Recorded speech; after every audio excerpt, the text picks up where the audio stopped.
लग गए। फी तोला सोने की कीमत में 14,100 रुपये इजाफे के बाद कीमत 4,56,900 रुपये पर पहुंच गई।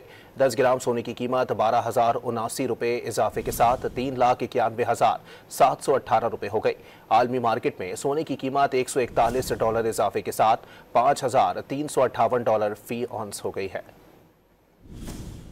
लग गए। फी तोला सोने की कीमत में 14,100 रुपये इजाफे के बाद कीमत 4,56,900 रुपये पर पहुंच गई। 10 ग्राम सोने की कीमत 12,079 रुपये इजाफे के साथ $3,91,718 रुपये हो गई। आलमी मार्केट में सोने की कीमत $141 इजाफे के साथ $5,358 फी ऑन्स हो गई है। लग गए। फी तोला सोने की कीमत में 14,100 रुपये इजाफे के बाद कीमत 4,56,900 रुपये पर पहुंच गई। 10 ग्राम सोने की कीमत 12,079 रुपये इजाफे के साथ $3,91,718 रुपये हो गई।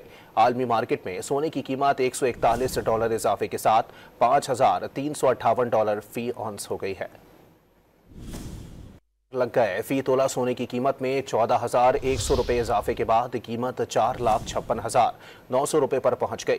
10 ग्राम सोने की कीमत 12,079 रुपये इजाफे के साथ $3,91,718 रुपये हो गई।